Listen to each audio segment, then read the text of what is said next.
Praise the Lord. आप सबको जय मसीह की। इस समय मैं छत्तीसगढ़ के रायपुर में हूँ और मैं यहाँ पर अपने चर्च की 7th डे जो था हमारा कल फास्टिंग और प्रेयर का, मैं उसके लिए यहाँ आया था। मैं बहुत धन्यवाद करता हूँ मेरे छत्तीसगढ़ के भाई बहनों के लिए। कल एक बहुत बड़ी संख्या में हम लोग यहाँ पर जमा हुए थे। प्रभु ने अपना सामर्थी वचन हमें दिया, प्रार्थनाएं हुई, आराधना हुई और हर एक के मेंटरशिप की मीटिंग भी हुई जिसमें हमने लोगों के लिए दुआएं की। और मैं सारी महिमा, सारा आदर प्रभु को देता हूँ कि उसने कल बहुत सारे लोगों को यहाँ इकट्ठा किया। हम प्रभु को सारी महिमा देते हैं। मैं आज विशेष बात करना चाहता हूँ उन जवानों के लिए जिनकी ये शिकायत है कि वो बार बार व्यभिचार में गिरते हैं। मैं सबसे पहले वचन देने से भी पहले आपको मैं ये कहना चाहता हूँ, चाहे आप प्रभु में आने के बाद भी कितनी बार भी आप व्यभिचार में गिरे हैं, मैं जानता हूँ ये इतनी छोटी बात नहीं है। परमेश्वर व्यभिचार को बहुत ही गंभीरता से देखते हैं। बाइबल कहती है पवित्र बनो अर्थात व्यभिचार से बचो। वहां ये नहीं लिखा है कि पवित्र बनो और हत्या करने से बचो। नो डाउट किसी को मारना एक बहुत बड़ा गुनाह है, लेकिन बाइबल क्यों कहती है वहां पर व्यभिचार से बचो? क्योंकि व्यभिचार एक ऐसा पाप है जो न केवल आपको प्रभु से दूर करता है, परंतु वो आपकी लाइफ को डिस्ट्रॉय करता है। उसकी वजह से आपके ज़िंदगी में एक बहुत तरह की मैं इतना कहूँगा, एक खुदा से बड़ी दूरी आ जाती है, खालीपन आ जाता है और कहाँ ना कहाँ मेमोरी, आहिस्ते आहिस्ते हम सीखने की क्षमता भी खो देते हैं। ये स्पिरिचुअल थिंग्स हैं। अगर आप में से कोई भी ऐसा है यहाँ पर जो बार बार व्यभिचार में गिर रहा है, तो आज न केवल आपके लिए वचन है, परंतु एक्चुअली ये एक तरह की काउंसलिंग है कि हम किस तरह से इसमें बच सकते हैं। इस समय आपके स्क्रीन पर एक वर्ड है, ये लूका के 11 अध्याय में से है, 13 वचन। जब तुम बुरे होकर अपने बच्चों को अच्छी वस्तुएं देना जानते हो, तो स्वर्गीय पिता अपने मांगने वालों को पवित्र आत्मा क्यों न देगा। आप जानते हैं जब चेलों ने यूहन्ना के 20 अध्याय में पवित्र आत्मा पाया, आपने देखा होगा कि यीशु ने उन पे फूका और कहा पवित्र आत्मा लो।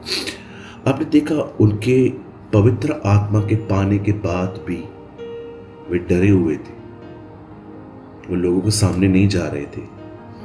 कहीं ऐसा ना हो कि वो पहचान में आ जाए कि वे यीशु के साथ थे और उन्हें भी एक बहुत बड़ी पनिशमेंट दी जाए।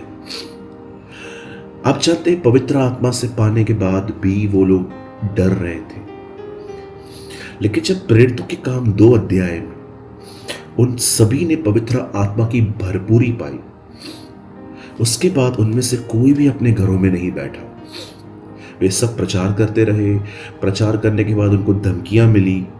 जब भी उनको लॉकअप से बाहर निकाला जाता था तो उनको साफ कहा जाता था कि यीशु के नाम से फिर बात मत करो, लेकिन वो किसी की नहीं सुनते थे क्योंकि वे डर से आज़ाद हो गए थे। मैं आपको बताना चाहता हूं, सिर्फ एक ही जिंदगी है, there is only one life जो व्यभिचार से बच सकती है, और वो जिंदगी है पवित्र आत्मा से परिपूर्ण होना। क्योंकि पवित्र आत्मा से जब एक व्यक्ति परिपूर्ण हो जाता है, वह पवित्र आत्मा ही है जो व्यभिचार को आपको ना कहना सिखाएगा। नहीं तो ये शरीर ऐसा है, आप भी जानते हो, ये एक्सेप्ट करता है, ऐसे अच्छा लगता है। आप जानते हैं कई बार ये जो शरीर है, ये आपको इसको पसंद है। ही लाइक दिस सिन। मैंने बहुत साल पहले एक वीडियो बनाई थी जिसका नाम था व्यभिचार एक मीठा जहर है। वो मीठा है लेकिन है जहर। अगर आप व्यभिचार से बचना चाहते हैं, मैं आपको 2 चीजें बताना चाहता हूं आज, स्पेशली हर यंग पर्सन के लिए। फर्स्ट, आप में से हर एक को हर दिन समय निकाल के चाहे मन करे न करे, चाहे टाइम हो ना हो, लेकिन आपको टाइम निकालना पड़ेगा। आपको हर दिन परमेश्वर के साथ समय बिताना है। उसमें आपको बाइबल पढ़नी है, प्रार्थना करनी है, कभी कभी उपवास करना है, प्रभु की आराधना करनी चाहिए। अगर आप ये करते रहेंगे, आहिस्ते आहिस्ते परमेश्वर आपकी सिंसियरिटी को देखकर आपको पवित्र आत्मा से भरेगा। और दूसरा, आप में से हर एक को अपनी आंखों पे कंट्रोल करना सीखना पड़ेगा। ये भी प्रभु की आत्मा के द्वारा ही होगा। आपने देखा यीशु मसीह ने जब व्यभिचार की बात की मत्ती 5 अध्याय में, तो उसने क्या कहा? तुम सुन चुके थे व्यभिचार न करना, पर मैं तुमसे कहता हूं किसी स्त्री पर कुदृष्टि मत डालना। कुदृष्टि मतलब किसी को देखना और अपने मन में गंदा सोचना। उसके बाद यीशु कहता है, यदि तेरी आंख तुझे ठोकर खिलाए तो उसे निकाल कर फेंक और बगैर आंखों के जीवन में प्रवेश कर। कभी आपने सोचा कि यीशु ने व्यभिचार की तुलना आंखों से क्यों की? क्योंकि यही वो दरवाजा है जिसके द्वारा व्यभिचार आता है। शिमशोन को देखिए, वो कभी अपनी जिंदगी में व्यभिचार से जीत नहीं पा रहा था। उसने अंत में अपनी आंखें ही खो दी। जिस चीज को लेकर उसकी जिंदगी में व्यभिचार आता था, उसी चीज को लास्ट में दुश्मनों ने फोड़ दिया। आप जानते हैं, अगर एक व्यक्ति व्यभिचार पर जय पाना चाहता है तो उसको सबसे पहले परमेश्वर के साथ समय बिताना होगा। और सेकंड थिंग, जब वो प्रभु के साथ समय बिताएगा तो वो पवित्र आत्मा से भर जाएगा। और वो पवित्र आत्मा ही आपको मदद करेगा कि आप अपनी आंखों को कंट्रोल कर सके।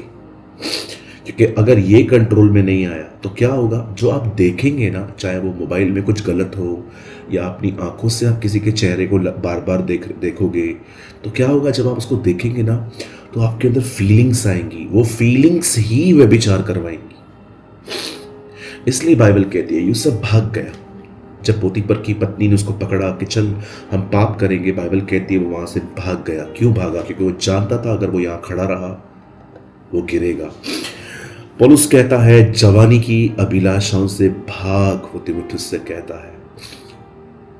मेरे भाइयों, मेरी बहनों, मैं आने वाले दिनों में कुछ और भी वीडियोस बनाऊंगा, लेकिन सबसे पहले अगर आप व्यभिचार से बचना चाहते हैं, इन 2 चीजों पर काम करिए। एक, प्रभु को समय दीजिए। सेकंड, अपनी आईज से, प्रभु के अनुग्रह से अपनी आंखों पर नियंत्रण करें। अगर आप इसकी शुरुआत करेंगे, आप स्लोली जय की तरफ जाएंगे। मैं उम्मीद करता हूं कि मैं आने वाले दिनों में और भी ऐसे पार्ट्स बनाऊंगा, लेकिन फिलहाल मैंने आपको 2 पॉइंट्स दी, आप इन पर काम करिए। आगे चल के मैं आपको कुछ और भी चीजें बताऊंगा कि कैसे शैतान हमारे पास्ट में किए गए पापों को याद करवा के हमसे पाप करवाता है। और अगर आप में से कोई भी है जो चाहता है कि मैं इसके ऊपर और वीडियो बनाऊं, आप कमेंट बॉक्स में कमेंट करके जरूर बताएं। और हाँ, जितने भी लोग चाहते हैं कि मैं आपके लिए प्रार्थना करूं कि हम व्यभिचार से बचे रहें, न केवल आप, मैं भी, अगर हम व्यभिचार से बचे रहें, तो इस समय आपकी स्क्रीन पर 2 नंबर्स हैं। बहनों के लिए अलग है, भाइयों के लिए अलग है। आप चाहें तो आप मुझे अपना प्रार्थना निवेदन भेज सकते हैं। ये बिल्कुल गुप्त में रहेगा। आप सिर्फ इतना लिख सकते हैं कि प्रार्थना करें कि मैं व्यभिचार से बचा रहूं या बची रहूं। आपके डिस्क्रिप्शन बॉक्स में भी ये दोनों नंबर्स हैं, स्क्रीन पर भी हैं। आप चाहें तो आप मुझे प्रार्थना निवेदन भेज सकते हैं। आप सबको जय मसीह की। खुदा आपके साथ है। और हाँ, यदि आपको लगता है कि आज के वचन से आपने आशीष पाई है, कमेंट बॉक्स में कमेंट करके जरूर बताएं। सारे जवान भाई बहनों को जय मसीह की।